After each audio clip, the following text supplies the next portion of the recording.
Okay, hello folks. Good morning or good afternoon or wherever you are. Welcome to this session of the Mediators new Breakfast Club. And just a quick piece of housekeeping that this session is being recorded and then we top and tail it and put it out on various websites. So our guest today, or distinguished guest today even, is Mark Beer, OBE. And he and I are going to have a conversation about various stuff to do with what's going on in the dispute resolution and alternative dispute resolution world around the place. Mark comes to us hot on the heels of his interview on GB News with Nigel Farage the other night. So, Mark, how did you get onto the telly? That's the thing.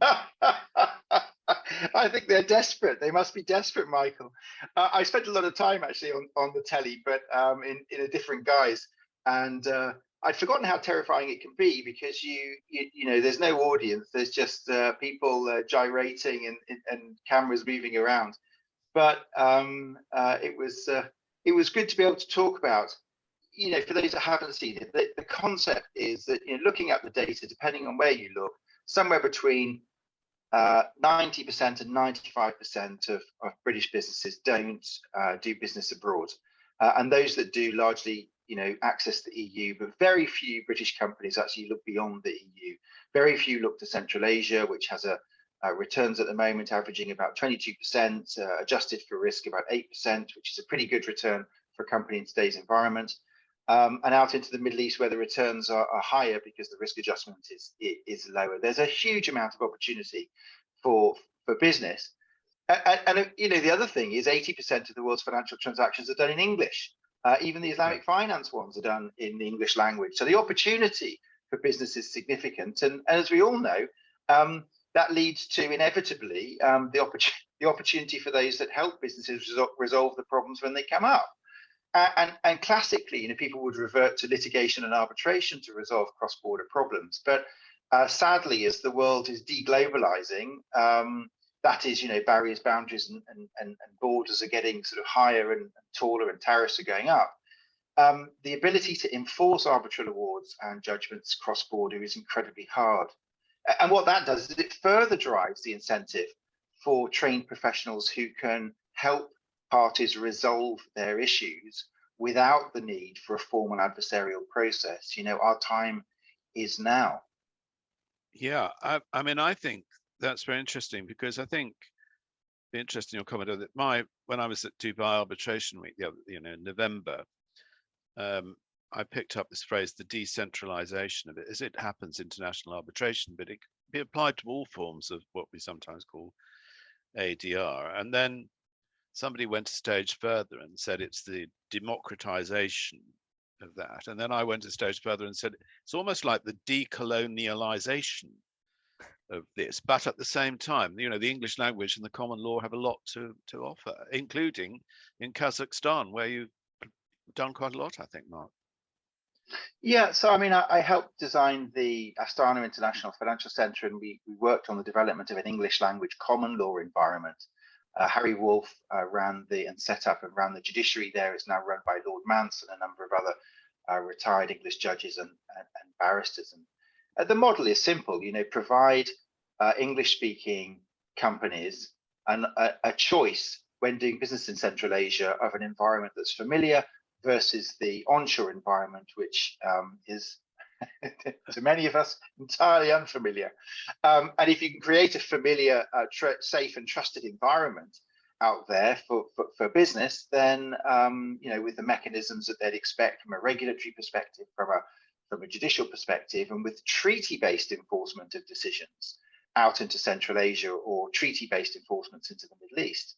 Kazakhstan is the only country in the world where you can enforce by treaty into both Russia and China. So the AIFC court, the Astana International Financial Centre Court, the one run by Lord Mance, can issue a judgment which is enforceable by treaty in Russia and in China. Now, how easy that is it's not a walk in the park, but it's infinitely more likely to be enforced than taking a London judgment or arbitral award and trying to enforce that in Russia or China. So it gives business that little bit of risk margin improvement on their trade by using something like the AIFC court. And that environment's also got an arbitration and mediation centre attached to it. So great opportunities for mediators to register out there and to help companies resolve English language disputes. Oh, so it sounds like there's even a Frank Sanders' vision of the multi-door courthouse. Well, unfortunately, we're a long way from there. China is as close as we get to the true integration of litigation and mediation, with the mediation room sitting adjacent to the courtroom. And I do like that model. Whatever we think of the Chinese system, I like the model of the judge, and I've seen it in action, where the judge says to the parties, look, this simply isn't a legal matter, so I'll give you a legal decision if you want it, but I really suggest you pop outside, find a mediator, like they have in the Singapore courts as well. Go and find a mediator, spend a bit of time together, see if you can work it out, and if you can't work it out, then pop back in and I'll tell you what the answer is according to the law, but you're not going to like it. So, go and sort it out. And I think the ability to integrate, particularly in the vast majority of disputes around the world, the ability to integrate in a mediated platform or a mediation platform is going to be critical. And, and the leverage that we have now with technology, the fact we're all together but not together, and the fact that if you've used ChatGPT, we're starting to get almost sentient responses to matters, tells me that we're not far away from being able to offer access to justice to the 95% of the population that would rather gnaw off their own arm than go to court or arbitration. Okay, well, we'll have an fully interactive session, because we're running this as a Zoom meeting when we've finished our conversation. But in the meantime, if people want to chime in on the chat facility at the bottom of the screen, then please do so. Let's just take a step back, Mark, and just maybe you can just fill in a couple of minutes about your career and particularly your involvement in the UAE. Sure, no problem. Well, legal career started at the age of 16, carrying bags for a partner in a law firm in the UK, and I went on to join them from Oxford, where I studied law, and but quite quickly moved out to the UAE, where I worked in private practice on the commercial side. And when I was out there, I acted for a hedge fund called Man Investments, one of the largest hedge funds in the world. Oh, is that as in Man, the trading house? Absolutely, yeah. They were the sugar people, weren't they? They were the sugar people. So they really invented the concept of a hedge fund, the concept being to protect the farmer and to protect the seller. So anyway, they invited me to come and work for them in Switzerland, and my wife and I moved out she's in private banking, so not a bad move to Switzerland. And we moved to Switzerland, and we built hedge funds where I wasn't a lawyer. I was actually working in the finance team. So we were looking at the design of hedge funds. And then I went back to be general counsel for South Asia, Middle East and Africa for MasterCard, 72 countries, many of them not exactly honeymoon destinations. That we never had an issue in the Maldives. Which was but we had many in other places that were very difficult for access. Anyway, so I was general counsel, and then promoted to take on a broader role of corporate services, which was everything that my boss didn't want to do. So HR and finance and IT and law and tax and all of that stuff was lumped in to that role, as well as government relations. And some years on from there, we went through the IPO at MasterCard, which was a phenomenally interesting experience. And then we've got 5 children. We had 4 at the time, and my wife was of the view that this travel wasn't really conducive to being an effective father. So I got chatting to Sir Anthony Evans, who'd set up a court in the International Financial Centre in Dubai. And he said, look, I need someone to do all the things I don't like doing. And I said, but that's exactly my job at MasterCard. But the one question I've got for you is, does it involve any travel? And he said, no. And I said, well, when can I start? So I went over to the DIFC courts, and we were very lucky. A brilliant woman called Amna Alawais and I sat down and said, well, we don't have 1,000 years of history, and we don't have 10,000 cases under our belt. how can we differentiate ourselves from other courts? And we looked to three areas of differentiation. One is we'll actually care about the customer. The customer is the person that pays the bills, not the law firm. So we'll answer the phone and we'll be open and accessible, and service will be very much at our core. And there's a lot of research actually out of the US where if two parties have a dispute and the facility they use to solve the dispute is sort of light and bright and open and caring and respectful, the chances of them solving the dispute themselves are significantly or materially enhanced versus going into a sort of antediluvian oak panel, never answer the phone, never respond to emails, adversarial process. So we built the court rather like you design a mediation center, wonderful coffee and great reception and very welcoming. And in large part that drove very significant settlement rates. We were the highest settlement rate of any commercial court in the world. So we looked at that. We looked at enforcement. Most courts don't care about enforcement. They just sort of say, here's the judgment, over to you. And we realized that that's not very client-centric, because the client doesn't want a piece of paper with a seal on the bottom. The client wants the money that they've been awarded in the piece of paper. So we became the most connected court around the world, and we connected up with a number of courts to speed enforcement of judgments around the world. We also created the Courts of the Future Forum because we realized that courts have a domestic jurisdiction. They've got no ability to enforce over decentralized ledgers, smart contracts, blockchain-related currencies. And even as we know, you can set up a company in space now, and no court has jurisdiction there at all. So how will courts work together to better deal with the challenges of commerce in the future?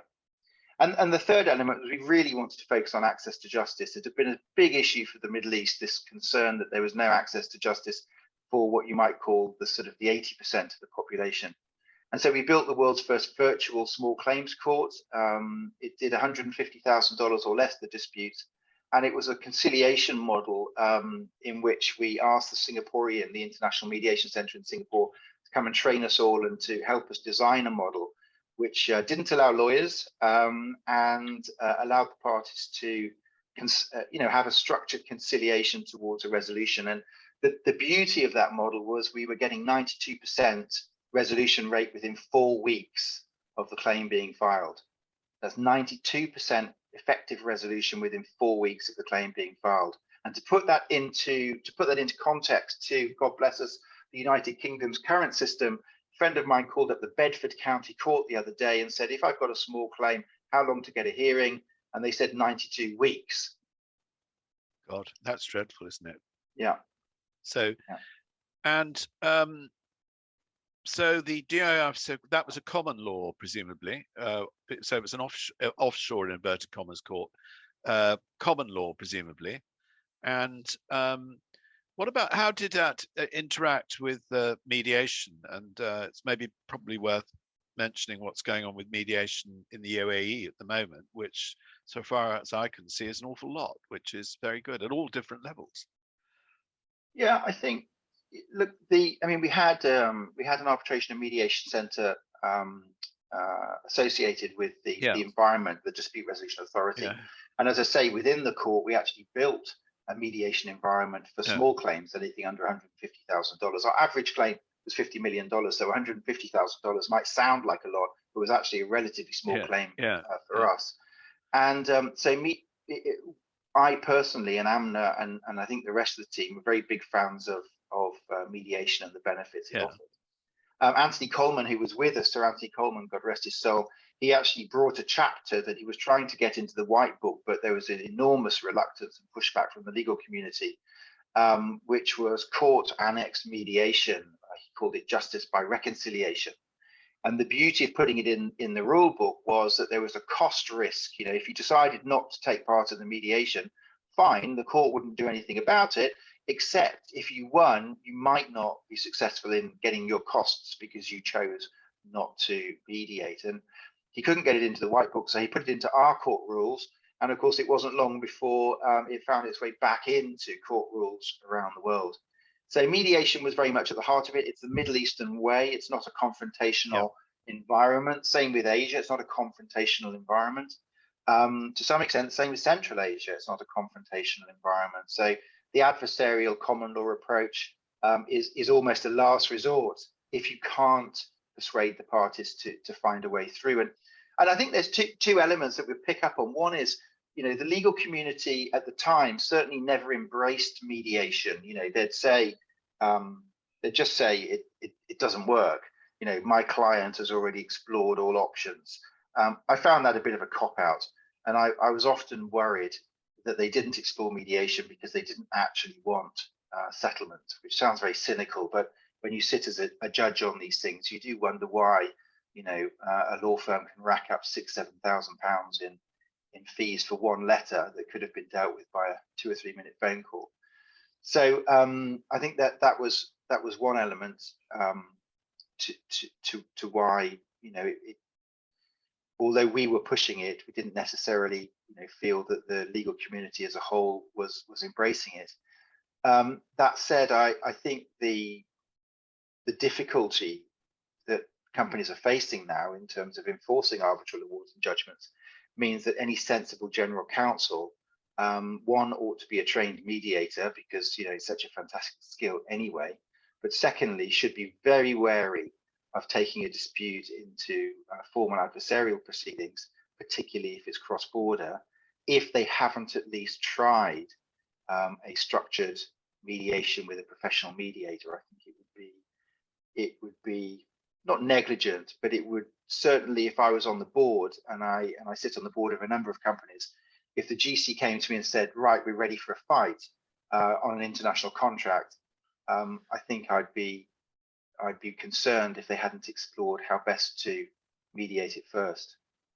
Yeah, that's interesting. I had a number of us did training with the World Bank and ICSID and CEDA and IMI in Paris in 2018 in investor-state mediation, but we also touched on state-state mediation. And I put a post up on LinkedIn the other day about I was really sort of pointing to the Ukraine-Russia dispute and trying to say that there was, with the Permanent Court of Arbitration, the International Court of Justice, and a state-state mediation, there were other ways of resolving these kind of things, and we don't seem to have heard very much. I mean, have you come across mediation in a sort of state-state or international context at all? No, I haven't. I mean, it's these are politically orientated disputes which will carry on for so long as it's politically suitable for them to do so. And I think the Qatar's played a very significant role in mediating some of the African disputes. Yes, and indeed in Afghanistan as well. In Afghanistan as well. So there is a role, but the time has to be, well, I suppose like all mediation, the incentives on the parties to resolve have to be greater than the incentive not to resolve. And we don't always see that. Yeah, I mean, in that context, I once went to a seminar at one of the consultancy side of one of the the big firms of accountants, and I asked the bloke, the people, the panel, or the particular individual who definitely would have known about this, and I said in that context, what do you think of what we might call the celebrity mediators? I didn't name Tony Blair or Archbishop Tutu or any of these kind of people, but he was very discreet and just sort of lifted his eyes to the heavens and said, next question. So I think, this comes back to what you were saying, really in a commercial context, is having professional mediators, who understand about confidentiality and when you can reveal things and when you can't and all that kind of stuff. Yeah, I think there's two elements that, someone said, what would you change in the current system? We're talking about large commercial disputes. We have to come on to, I think, really the justice chasm. It's not so much a gap, it's the justice chasm, which is the access to justice issues that we face around the world. And I hope we come on to that, because mediation, and particularly technology-supported mediation, has a great role to play in that. But if we look at large-scale commercial disputes, there's two elements that I would like to see changed. The first element is under the IFRS and other accounting standards, you can book into your accounts as an asset the value of a claim. So what we've often found when it comes to trying to resolve commercial claims, particularly with publicly traded companies, is the dispute's gone horribly wrong. You know, the company is owed, in one example I dealt with recently, $1.4 billion. The counterparty is a government who is under no obligation to pay because it's almost impossible to enforce the contracted arbitral award against the government. And so stalemate. And when we tried to mediate it, the company said, look, we can get, I think it was Sherman and Sterling, we can get Sherman and Sterling to write us a letter saying that the claim is 1.4 billion, plus we're likely to be awarded our costs. So that's, let's call that, 200 million in fees. So 1.6 billion, and we can put that in our accounts and the accounts look good. If we mediate this dispute and compromise and we accept, let's say 1.2 billion, who is going to take the 0.4, the 400 million loss?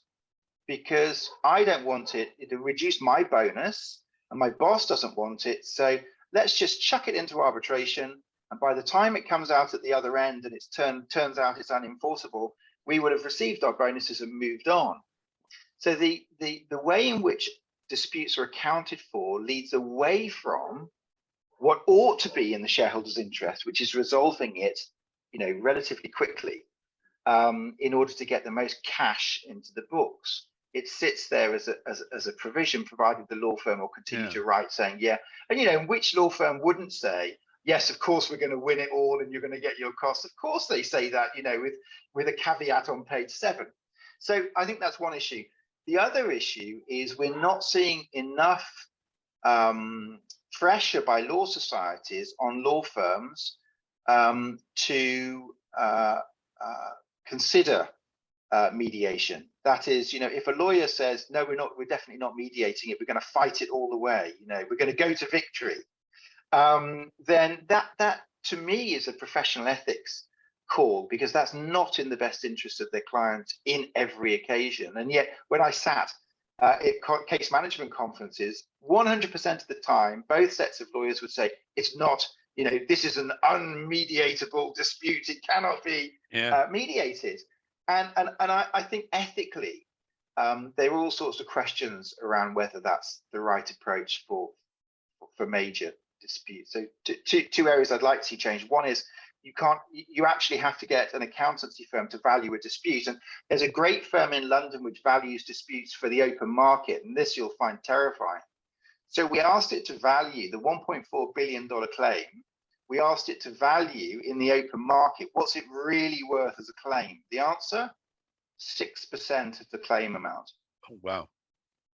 Why? Well, one, it was arbitration, I forget where, but it was an arbitration center that was well known for very significant delays. It wasn't an arbitration center within the jurisdiction of the likely party to pay the government. The government had no commercial assets over which one could attach the arbitral award anyway, therefore they had no incentive to pay whatsoever. Arbitral awards were regularly overturned in any event in the courts of the country where the government was. And it was going to be, we were looking at 10 to 15 years of potential dispute and enforcement through the arbitral process. So by the time you factor in the net present, the present value of money, and it was worth 6%. Now, as a mediator, can you imagine if the CFO had to report that the dispute, the amount that they thought was going to be $1 billion was actually now only worth 60 million, and they had to put that in their books. I tell you what, they'd be knocking on all of your doors saying, "Oh my God, help us resolve this issue as quickly as possible." But for so long as they can record it in the books at more than the value of the contract, then why would they come to mediation and take the hit? So I think that has to change. But I suppose what we're also saying is that you have to change you have to look at people's behavior. In other words, the kind of bonus driven thing. And dare we say it wouldn't just be the CFO and the CEO and all the rest of them. It probably is the partner in the law firm Um, and it's not inconceivable that the odd arbitrator likes spinning things out because it makes lots more money. So I'm afraid people's behavior influences an awful lot of this. In other words, if you like, sort of the human condition. Are there any other ways that we think that we can improve access to justice? I mean, for example, what about what I prefer to call mandatory mediation? In other words, a bit like construction adjudication. If one party requests it, then the referring party requests it, the responding party has to respond. So it's not going to mean that every case is mediated, but if one party asks for it, refers it, then it has to take place.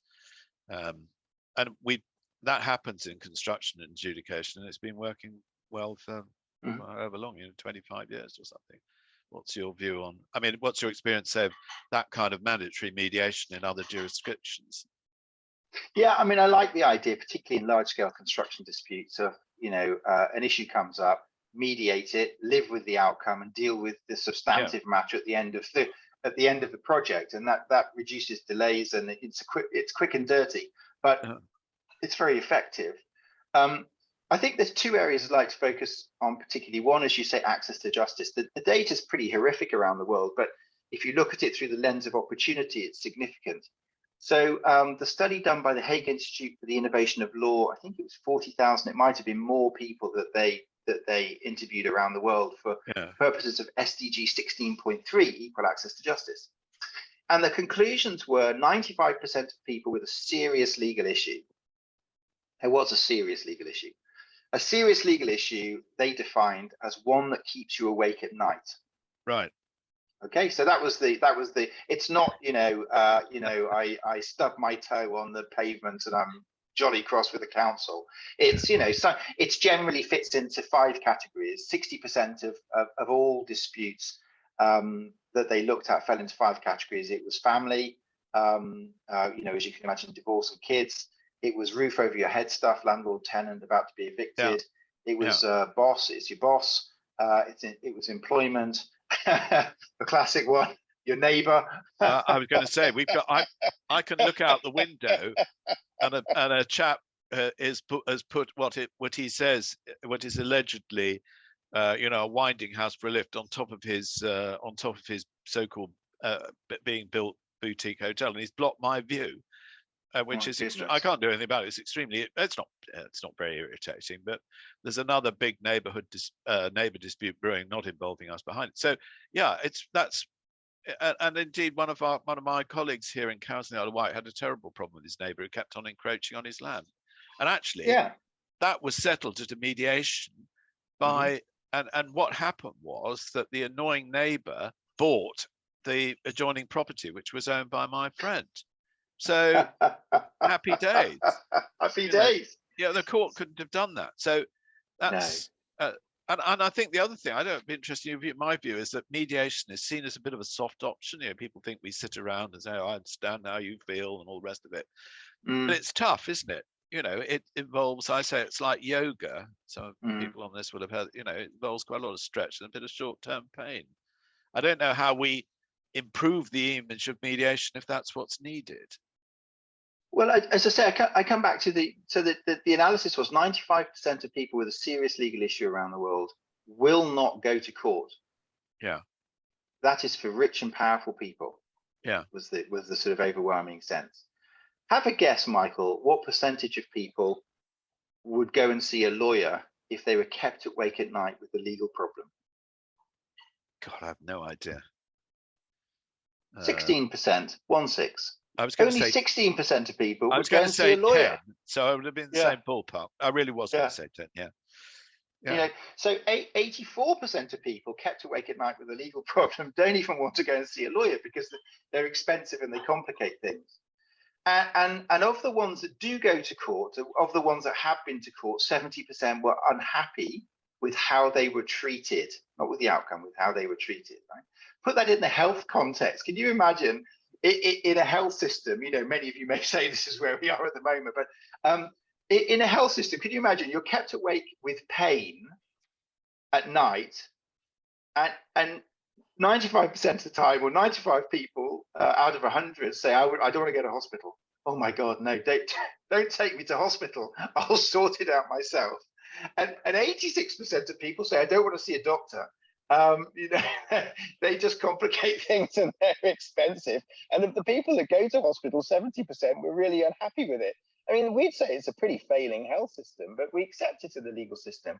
And I think that, you know, can we expect the court system, the state-sanctioned mechanism to resolve disputes, to get better? Well, maybe we can. I mean, we had an extra £1 billion budget, didn't we, in the UK to invest in technology, and so far I think we've seen very limited benefits coming out of that billion. So I think if they'd have given $1 billion to everyone on this call and said, do you think you could provide, you know, work on a facility that would help people, the 95% have their problems resolved, I think we'd do a very good job of it.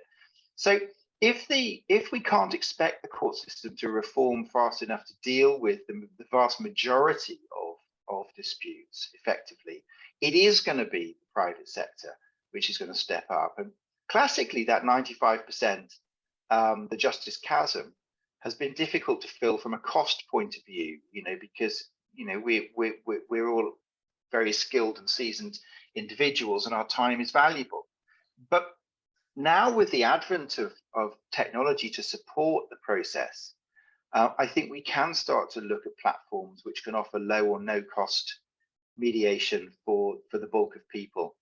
And I think that's the way that we'll start to move. And then depending on the dispute and depending on what the parties want, we can start to involve, you know, human intervention at a particular stage. We saw with Modria, which Colin Rule, who was the guy that created the dispute mechanism for PayPal and eBay, Colin went off to set up Modria, which was a mediated platform for family, largely for divorce.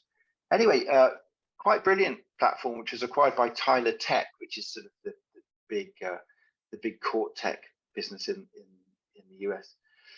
And the data they got out of it was quite interesting for us. You know, most people prefer to solve their divorce-related issues at 8 p.m. at night,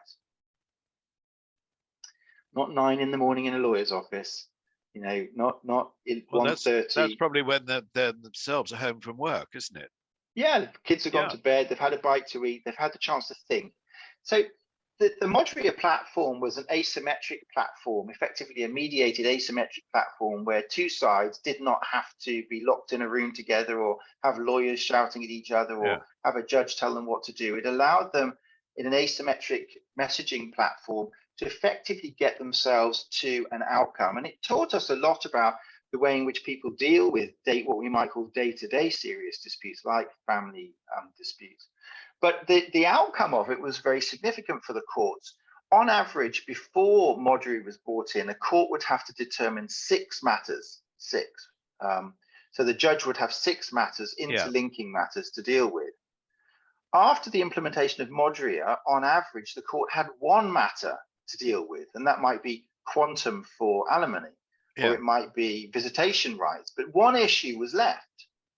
So if you synthesize technology, you know, data, human mediation, and the court system, you actually provide a gateway where people can resolve the dispute as they wish, use technology to knock out probably the 80-20 rule, 80% of the issues, use a human skilled mediator to get rid of the last 15%. And then to the extent there's something left on, you know, a neighbor or a family or a, you know, whatever it might be on an employment matter, to the extent there's anything left, you pop that into the judge who makes a decision based on the law, and that's the end of it, versus the entire lot goes into the bucket. And 92 weeks later, in the case of Bedford Crown Court, somebody who's never walked in your shoes, never run a business like you, never been married to the person you're married to, never had, you know, and all of these things, tells you what they think the right answer is, which can feel a very controlled environment versus a consensual environment. Yeah, I think I rather foolishly left the lights on my Land Rover for a couple of days, so it wouldn't start. You know, it's got a huge battery. So I called the AA, and this is the service we're all used to. even though we're in the Isle of Wight, which is not necessarily the most sophisticated place, although it's very nice. Half an hour later, that chap turned up, and actually I had a message immediately saying he was on his way. I could track where he was, and all the rest of it. And actually, if you order an Uber, it turns up in 2 minutes. I mean, not suggesting that maybe you should have get Uber to run the mediation system so that one would turn up in 2 minutes.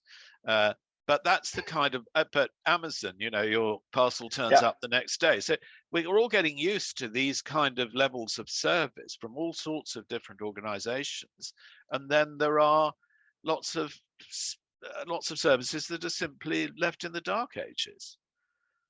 And I think when I learn, I'm now a professor of law and AI, so I spend a lot of time looking. And I founded the Oxford Deep Tech Disputes Lab, looking at how we might predict disputes, years ahead of when they formalize, just by looking at tonality and cadence of messaging and the thing. But I think that when I read last year that Google had suspended the engineer that said that they'd created sentient AI, it was pretty clear that they had created sentient AI, not sentient, not sentient, truly, neural network sentient, but the perception of sentience. And as we see with the OpenAI, the ChatGPT v3.0, which is soon to go up to 4.0, which will be 500 or 800 times more powerful than the current one. We know that technology can start to deliver very almost human answers to questions written in a human way. And I think that does provide a great facility for parties to use that as a platform to help them resolve the bulk of their disputes. And it will learn over time what's effective and what's not effective. But would that do away with the need for human mediators? And I think the answer to that has to be no. I think that there's only so far you can get with sentient AI, and I think it can probably knock out quite a bit of what's going on. But ultimately, there will come some sticking points where the parties can't agree anymore. And we've seen this with some of the early technology-based mediation models. There gets to a point where somebody needs to come in. And my feeling on it, and when I look at, the second thing I wanted to touch on was digital decentralized business, because the boundaries, barriers, and tariffs are on the rise. So business will look to find a different way of enhancing the efficiency of the supply chain, and the way it's using is smart contracts. Those are contracts built into a decentralized ledger. At the moment, the ledgers tend to be sort of largely controlled by the manufacturer. You take Mercedes-Benz, but ultimately we're looking at a ledger which doesn't exist in any one jurisdiction, and over which no court or arbitration center has any jurisdiction or ability to enforce. And having thought quite a lot about this, what happens if there's a dispute? Well, the benefit of a smart contract is it's smart enough to work out the vast majority of disputes itself. But what happens if it gets it wrong, or what happens if it can't work out what the dispute is? Let's say, it just doesn't know what to do when there has been damage to the supply chain. That needs to pop up somewhere, and a group of humans need to say, oh, this is the answer, and then it gives the answer to the smart contract, and the smart contract carries on. And that oracle, that by the nature, that what's known as an oracle, is going to be, in my view, a mediator. It's not going to be a judge. It's going to be, if I'm running a smart contract across 50 countries on which my supply chain is dependent, I want to know that if the smart contract goes wrong, I've got sensible people looking at it from all sides, coming together to give a consensus-based answer, which is in the best interest of the contract, which can be put in, versus, a judge from any single jurisdiction applying a single law mindset to the issue, which, although it might be the right answer, almost certainly is going to damage my supply chain if not implemented with great thought. In the same way we've seen with the digital companies that are operating globally, when they've put together boards that are analyzing, whether people should stay on the platform, they haven't gone to judges and lawyers. They've gone to newspaper editors and and human rights commentators. They've got brilliant minds, put them together and said, there isn't a legal answer because our platform runs around the world. But there has to be a right answer. So come together and work it out. So I think the role for human mediators is going to be enhanced by technology and giving access to the 95% to resolve their disputes in a way they never have been before. And I think secondly, as the world becomes more digital and disputes arise out of it, which are not bounded by any geography, again, it's going to be the role of the mediators and panels of mediators that are going to have to act very quickly to give a determination to allow the supply chain to continue. So I see great opportunities in both sectors. Okay, well, that's great. Now, we've got 40 minutes and I've got 1 or 2 points in the sidebar here. Just before we move on, was there anything else that you were absolutely burning to get over, Mark, or have we gone through it all? No, I'm very happy with the conversation if you are. Yeah. Yeah, absolutely. So, okay, so I'm just going to pick up these comments in the sidebar. Carl Islam says, can't sleep, talk to a mediator instead of the solicitor. How do you educate the public about the opportunity to resolve a dispute in a non-constructional way? And actually then further down, Jonathan Fingerhut says, sorry, somebody, I beg your pardon, Jonathan, he says, use professional marketing. And I think that that's kind of part of the answer. We're not terribly good as a sect. I mean, even quite a lot of decent lawyers don't seem to understand the difference between mediation and arbitration and adjudication. It's pretty criminal, really, but there's a lot of education to be done, I think, is probably the answer. Yeah, and it's the synthesis of ease of access and technology. It's at your fingertips. I've always spoken about the red button. When I look at the Middle East, if you could say to an expat, remember 95% of Dubai's population are expats, 84% of the population of the UAE are expats.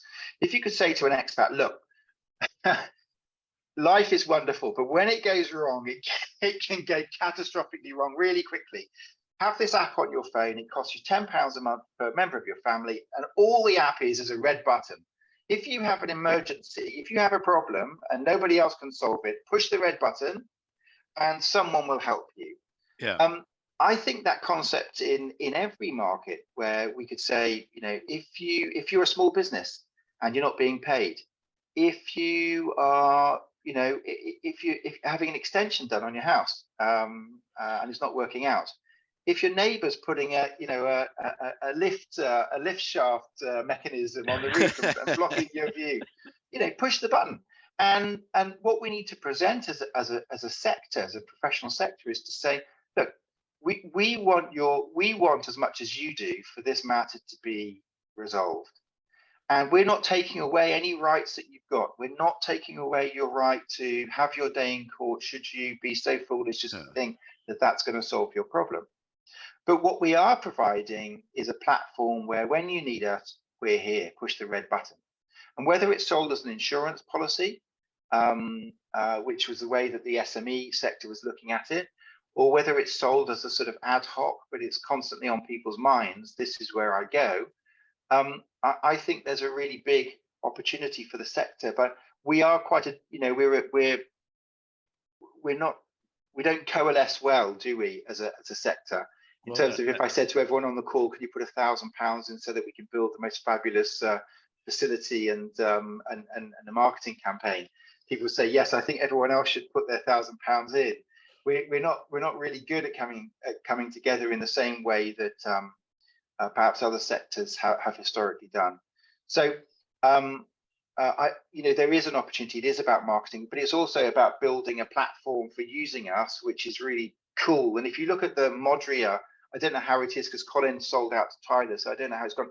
But if you look at how Modria worked as a platform, there's no AI in there. It was a mediation platform, but it was a pretty cool way to do it. People felt it was pretty cool, and so they liked to use it. Yeah. So let's go on to, I've got it sidebar, just a couple more. Sheila Boat says, technology is great. Let's remember, though, that oftentimes people in these economies often have very poor working conditions. Just saying, think of Uber. Well, I suppose you know, we're talking about access to justice, but at the same time, that can't be at the expense of people having poor working conditions. I'm sure that's absolutely a given. Roger Levitt says, do you think that compulsory mandatory mediation system proposed for our court, starting with a case up to £10,000, is a good or a bad thing? I mean, I think probably more £150,000 would do, wouldn't you? Yeah, absolutely right. That deals with that one. Yeah, but the point Roger's making is, I think, sort of slightly tangential to that, is it's going to come down to delivery. The current, if any of you have had the misfortune to run through the current mediation model offered by HMCTS, you would be as embarrassed as I am to even talk about mediation in the context of the UK court system. So much money has been poured into the system. It's run in-house. Well, it's not run, but to the extent it's operated in-house, and it's absolutely shambolic, and it's an embarrassment to mediation that we get tarred with, all of us get tarred with mediators being as hopeless as the HMCTS current mediation system is. And I've been through it with clients 2 or 3 times, and it's deeply embarrassing. And I think what happens is, as you say, people aren't familiar with mediation versus arbitration versus litigation. So when they're told by HMCTS, click here and you can have your dispute mediated, and it's absolutely shambolically operated, the one thing that sticks in their mind is mediation's bad.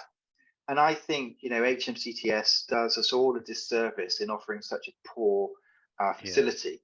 If we said as a country, we are going to build a really top-notch mediation facility, we're going to pool in qualified mediators from around the UK, and they're going to be available to help mediate, funded by the state, because we will save the country a huge amount of money, funded by the state, and with KPIs around turnaround times and around delivery, so that the public can see the positive impact, and we run it really, really well, then it is, I would suggest it would become the default way in which individuals and companies would solve their problem. So a couple of last ones on the side. There's a lot of education to be done, but how do we deal with the fact for many lawyers, ADR still represents an alarming drop in revenue? Well, okay, that's all part of education. What cut this then? These two, the last two. I think to be honest, Michael, the answer to that is we've got to be firmer with the ethical on the ethical piece, right? That there needs to be more calling out of lawyers. That I know a lawyer at Freshfields, when the client walked in and said, I've got a dispute, he would say, unless you can guarantee me $5 million in fees, we will not handle your dispute. So the mindset wasn't, let me look at the dispute and see the best way to resolve it. The mindset when the client sat down was, you need to guarantee me $5 million worth of fees in order for me to even look at your file. That's not a mediation resolution mindset. That is a, how much money can I make? And that kind of, it was many years ago, that kind of behavior should be stamped on by the Law Society, the Bar Council, and every other ethical service provider, so that lawyers go back to doing what we're trained to do. And I go back to the analogy, if you walk into doctor's surgery and say, could you chop off my arm, please? You'd kind of hope that they would say, however much money you offer me to do it, I'm not chopping off your arm. There's no reason to chop off your arm, so please leave. We'd hope that, right? But I don't think any of us, hand on heart, could say that if you walked into a lawyer's office and asked them as a matter of principle to take a matter to the Supreme Court, they wouldn't say, no, I'm sorry, I can't do that for you. That's just a waste of time. It's not worth it. They'd say, oh, yes, this is an important point of principle. Let's fight it to the highest court, right? But that's not ethical. That's not professional. That's not what we're paid to do. We're paid to act in our client's best interest, not in what the client thinks is on that day is the right thing for them. Chop off my arm. It's actually to say, I am a trained professional and I cannot do something that I categorically don't believe is in your best interest. And I think we've got to get back into that mindset. Okay. And I suppose my last question was, this is the kind of Monty Python question. What did the Romans do for us? And this is something on the sidebar here. We're saying, well, how is it? Well, that's right, us mediators. In overseas disputes that are, this is Hugh Elder, in overseas disputes that are subject to English law, how attractive is it to parties to engage a UK-based mediator when mediation principle is as similar the world over? Well, that's an interesting question, isn't it? And I guess it all comes down to trust. Yeah? What do you think? Yeah. Yeah. Okay. Right. That's that. So I think let's, since we're running this, if you're okay for, you okay for another sort of 9 minutes or something, Mark? Absolutely. No, it's a pleasure. I'm happy to Yeah. Well, take any I hope we're all questions or enjoying this. conversation. We've managed to hold the audience. They haven't. We've still got 48 people participating, so they haven't all rung off. Martin, are you there? Are we ready to bring people in? So who wants to put up their hand and ask a short question or make a short observation? Martin, you can probably see everybody. I can't. Who we got? You don't have to if you don't want to, but anybody got anything they're burning to ask, Mark, or say? Anybody got their hands up? Mark? I've got Jonathan Fingerhut in. Oh yeah, he'd made a couple of things. Go ahead, Jonathan. Yeah. Yes. You're welcome. It just really warms my heart to hear a fellow pragmatic cynic as Mark. You really, we need so many more like you. I just get so despondent and cynical about mediation because, as you've rightly said, it's a brilliant product, and I just get so frustrated because, as one of my rather strong comments was, that at the moment the problem is it is controlled mostly by lawyers who, as you've said, their vested interest is, oh, you can waste your money on mediation, but we'll still litigate, so why not just go straight to litigation? And it makes me cry sometimes. Okay, that's interesting. Anybody else going to put their hand up? We've got about 8 minutes left. I've put my hand up there, if I may speak. Bill Houlihan. Yes, yeah. So who are you, sir? Sorry, my name is Bill Houlihan. I'm an Irish solicitor and senior counsel. Oh, lovely. Just rather than repeat everything that's been said already, to quote the immortal words of any good court of appeal judge, I concur. But the second thing was the reference to going to the doctor and asking for some surgical procedure. Just reminded me of the joke about the guy who went to the doctor and indicated that he wanted to be circumcised. The doctor's answer being, fine, it's no skin off my nose. Okay, right. Well, moving swiftly on. I don't think that's the first in all the years we've been doing this. I think it's the first joke, and it's certainly the joke. I'm not sure what Prince Harry would have had to say about that, or Prince William, but never mind. Okay, anybody else? Zara. David. Oh, sorry. Yeah, who we got? Zara. Zara, where are you? Thank you for that really interesting discussion. I was just wondering, in terms of education, whether one of the groups we should be targeting is GCs at companies rather than law firms. I mean, as a barrister who's also a mediator, I'm a litigator in most of my practice, and I'm always saying to my instructing solicitors, why are we fighting this? You know, this is the kind of case that should settle. And I don't hear that often from other lawyers, because normally barristers are not brought to the mediation because they're quite problematic. You know. But I mean, one of the things that has always struck me is, well, if the GC has understood mediation better, then you don't need to persuade their lawyers, because they will be leading that conversation. They will be saying, you know, I want you to look into a mediation. I haven't done much research around this, but I'm sure there are conferences and events that are targeted to GCs rather than law firms that we could consider tapping into to sort of raise awareness. Yeah, and you know, there are 4 major disintermediators between clients and their law firms at the moment. You know, and we're not talking the top law firms; they're doing phenomenally well. I think Clifford Chance reported really stellar earnings last year. I'm talking about the bulk of law firms. The disintermediators between the law firm and their client at the moment are 4-fold. One is technology, because most clients can go and get what they need online quicker and faster and cheaper than a lawyer. So that's a big disintermediator. The second one is the big 4 accountants. The biggest law firms in the world are no longer law firms, they're the accountancy firms, but they're not telling anyone about it, because the CFO says, oh my goodness, you're managing my numbers and you're managing my risk. Why don't you manage my legal function? So the big disintermediator there, the accountancy firms. Litigation funders, because they go to the CFO and say, our interests are directly aligned with yours, which is to get the most money in the shortest amount of time. Your lawyer's interests are to push things out as long as possible and charge the most fees. So litigation funders are really starting to disintermediate on the dispute side when it comes to general counsel and CFOs. And the last one, to some extent, is the decentralized law firms, the neo law firms, which are offering very significant value enhancements for any businesses and clients. And there's no reason at all, Zahra, why, if we can get a lobby group together, an advocacy group together, mediation should not be another significant disruptor between the classical law firm and the clients. But up until now, we haven't really come together as a united force with a solid marketing campaign and rationale at the business level. So I think it's a really good idea. Yeah, I think that's a very interesting observation. I had a meeting before Christmas with somebody I know reasonably well, who's a spin doctor and lobbyist, to talk about a slightly different topic, which was trying to get HM government to use dispute boards or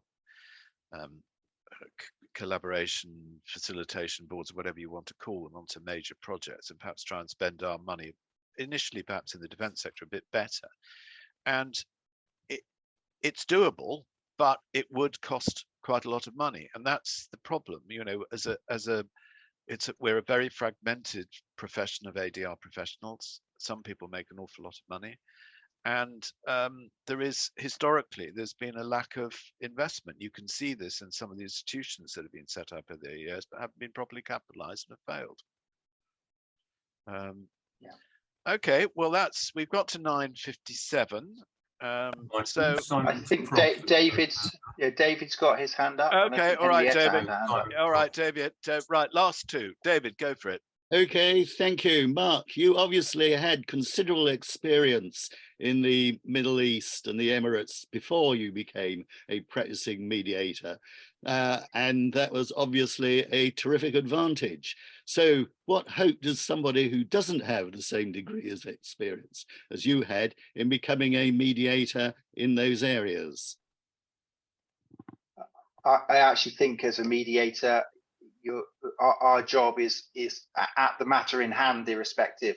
I think naturally there are always cultural sensitivities that one must be attuned to, or it helps to be attuned to. But I don't see any reason, David, why you wouldn't be as brilliant on a mediation associated with a dispute through the Kingdom of Asgardia in space as you would be as a dispute through the AIFC Mediation Center in Kazakhstan. It's about bringing that experience of helping parties come to a resolution based on the yoga that's been done beforehand.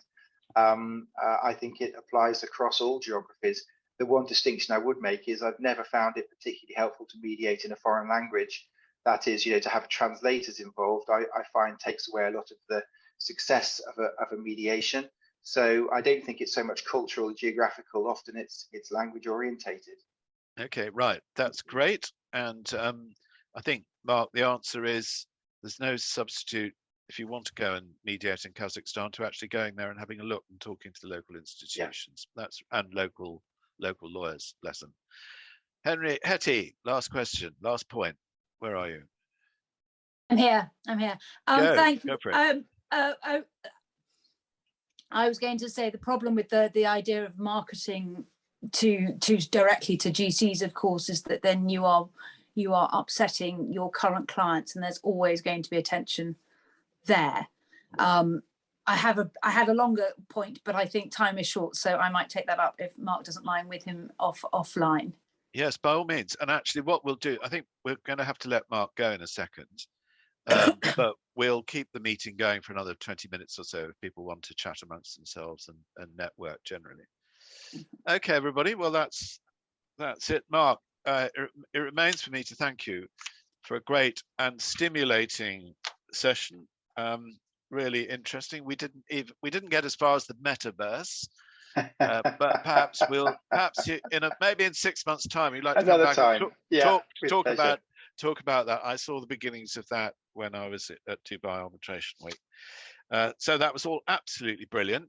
Now I think just a couple of other things. The next meeting we haven't yet fixed, but it'll be in broadly 2 months' time. Are you off, Mark?